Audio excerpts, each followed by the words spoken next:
रात के करीब 11:30 बजे थे और दिल्ली से निकलकर हाईवे पर गाड़ी दौड़ाते हुए राहुल को ऐसा लग रहा था जैसे वो किसी दूसरी दुनिया में आ गया हो। शहर की चहल पहल बहुत पीछे छूट चुकी थी और अब चारों तरफ बस घना अंधेरा और बीच बीच में दूर दूर तक फैले पेड़ों की परछाइयां ही नजर आ रही थीं।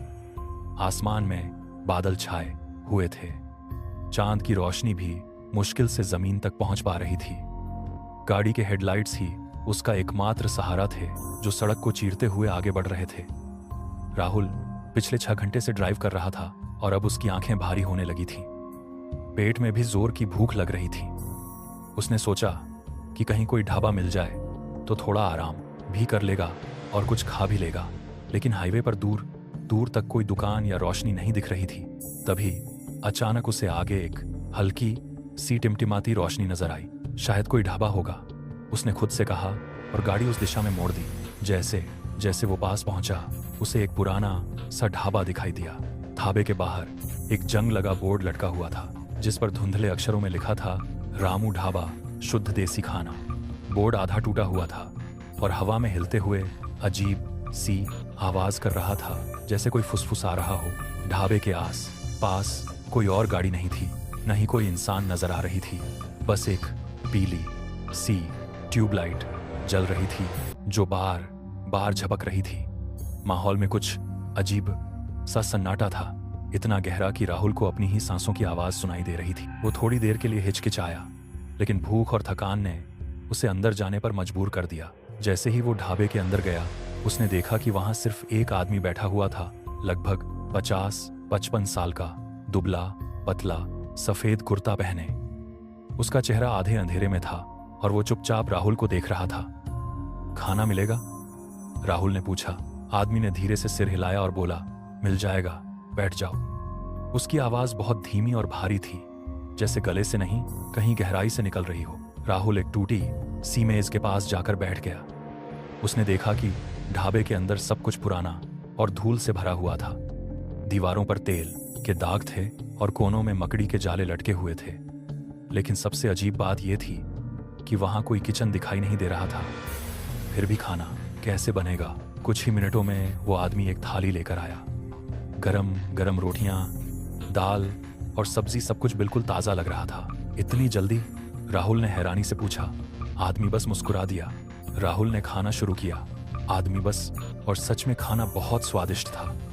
लेकिन खाते खाते उसे एहसास हुआ कि ढाबे के अंदर का तापमान अचानक बहुत ठंडा हो गया है। उसकी सांस से भाप निकलने लगी थी, जैसे वो किसी ठंडी जगह पर बैठा हो। उसने इधर उधर देखा और तभी उसकी नजर दीवार पर टंगी एक पुरानी फोटो पर पड़ी। फोटो में वही ढाबा था, लेकिन उसमें कई लोग खड़े थे, हंसते हुए, खाते हुए, और फोटो के बीच में खड़ा था वही आदमी जो अभी उसके सामने था। लेकिन फोटो बहुत पुरानी लग रही थी, शायद 20-25 साल पुरानी। राहुल ने ध्यान से देखा और उसका दिल एकदम से जोर से धड़कने लगा। फोटो के नीचे एक तारीख लिखी थी, 1998। दुर्घटना में मारे गए। उसके हाथ से रोटी गिर गई। उसने धीरे धीरे सिर उठाकर उस आदमी की तरफ देखा, लेकिन अब वहां कोई नहीं था। ढाबा खाली था। सिर्फ एक ठंडी हवा का झोंका आया और ट्यूबलाइट जोर से झपकने लगी। राहुल घबरा गया। वो तुरंत उठकर बाहर भागा और गाड़ी में बैठ गया।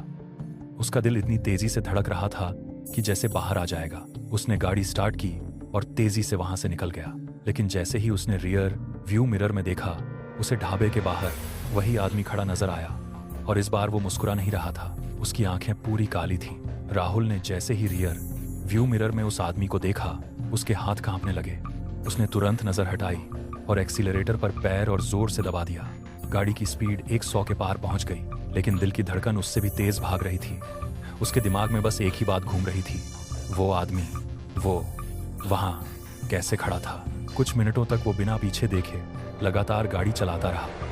आखिरकार जब उसे लगा कि वो काफी दूर निकल आया है, उसने हिम्मत करके फिर से मिरर में देखा। इस बार पीछे कुछ नहीं था, सड़क खाली थी। उसने एक लंबी सांस ली, लेकिन अंदर का डर अभी भी जिंदा था। करीब आधे घंटे बाद उसे एक पेट्रोल पंप दिखा। वहां हल्की सी रोशनी और कुछ लोग नजर आ रहे थे। उसे थोड़ी राहत मिली और वो गाड़ी वहीं रोककर बाहर निकला। भैया, पानी मिलेगा? राहुल ने वहां खड़े एक लड़के से पूछा। लड़के ने बोतल देते हुए कहा, हाँ सर, आप ठीक तो हो? बहुत घबराए हुए लग रहे हो। राहुल ने पानी पिया और थोड़ी देर चुप रहा, फिर बोला, आगे एक ढाबा पड़ा था, रामू ढाबा। वहां। उसकी बात पूरी होने से पहले ही लड़के का चेहरा एकदम बदल गया। आप वहां रुके थे? उसने धीमी आवाज में पूछा। राहुल ने सिर हिलाया। लड़का कुछ सेकंड तक उसे देखता रहा, फिर बोला, सर, वो ढाबा 20 साल पहले बंद हो चुका है। राहुल के पैरों तले जमीन खिसक गई। क्या मतलब? वहां एक हादसा हुआ था, लड़का बोला। कहते हैं एक रात ढाबे में आग लग गई थी। अंदर जितने लोग थे कोई भी नहीं बचा। मालिक भी, रामू काका, वो भी वहीं जल गए। राहुल के दिमाग में वो फोटो घूम गई। 1998 दुर्घटना में मारे गए, लेकिन मैंने वहां खाना खाया। राहुल की आवाज कांप रही थी। लड़का अब साफ डर गया था। सर, लोग कहते हैं रात के समय कभी कभी वहां रोशनी दिखती है, और जो भी रुकता है वो क्या? राहुल ने घबराकर पूछा। लड़के ने धीरे से कहा, हर कोई वापस नहीं आता। ये सुनते ही राहुल के रोंगटे खड़े हो गए। वो तुरंत गाड़ी में बैठा और वहां से निकलने लगा। लेकिन अब उसके दिमाग में डर और सवाल दोनों थे। जैसे ही वो फिर से उसी हाईवे पर आया, उसे एहसास हुआ कि रास्ता कुछ अजीब लग रहा है। उसने जीपीएस चेक किया, लेकिन नेटवर्क नहीं था। सड़क बिल्कुल वैसी ही लग रही थी जैसे वो पहले देख चुका था। कुछ मिनट बाद उसका दिल रुक सा गया। आगे फिर वही टिमटिमाती रोशनी दिख रही थी। नहीं, ये नहीं हो सकता। वो चिल्लाया और गाड़ी मोड़ने की कोशिश की, लेकिन स्टीयरिंग जैसे जाम हो गया था। गाड़ी खुद उसी दिशा में जा रही थी, और कुछ ही सेकंड में वो फिर से उसी ढाबे के सामने खड़ा था। इस बार ढाबा पहले से ज्यादा डरावना लग रहा था। ट्यूबलाइट और तेज झपक रही थी, और अंदर से जैसे किसी के हंसने की धीमी आवाज आ रही थी। राहुल का पूरा शरीर पसीने से भीग गया। अचानक उसकी गाड़ी अपने आप बंद हो गई। स्टार्ट हो। वो बार चाबी घुमा रहा था, लेकिन गाड़ी ने जवाब दे दिया। तभी गाड़ी के शीशे पर किसी ने दस्तक दी। राहुल ने धीरे धीरे सिर घुमाया। वो वही आदमी था। इस बार उसका चेहरा साफ दिखाई दे रहा था। जली हुई त्वचा, काले पड़े होंठ और आंखें पूरी तरह खाली। खाना अधूरा छोड़ दिया। उसने मुस्कुराते हुए कहा। राहुल चीख पड़ा, मैंने पैसे दे दिए थे। आदमी ने सिर हिलाया। पैसे नहीं, साथ चाहिए। अचानक गाड़ी का दरवाजा अपने आप खुल गया। राहुल बाहर खींच लिया गया। उसने पूरी ताकत से खुद को छुड़ाने की कोशिश की, लेकिन उसकी पकड़ इंसानी नहीं थी। उसे घसीटते हुए ढाबे के अंदर ले जाया गया। इस बार अंदर का नजारा बदल चुका था। अब वहां कई लोग बैठे थे, वही लोग जो फोटो में थे, लेकिन वो अब इंसान नहीं लग रहे थे। उनके चेहरे जले हुए थे, आंखें काली थीं, और सब एक साथ राहुल को घूर रहे थे। नया मेहमान आया है, किसी ने धीमी आवाज में कहा। राहुल की सांस रुकने लगी। नहीं, मुझे जाने दो प्लीज। लेकिन कोई नहीं हिला। वो आदमी राहुल के पास झुका और बोला, यहां जो एक बार खाता है वो हमेशा के लिए यहीं रह जाता है। अचानक ढाबे का दरवाजा जोर से बंद हो गया, और अंदर चारों तरफ आग की लपटें उठने लगी। राहुल चीख रहा था, भागने की कोशिश कर रहा था, लेकिन इस बार कोई बाहर नहीं था।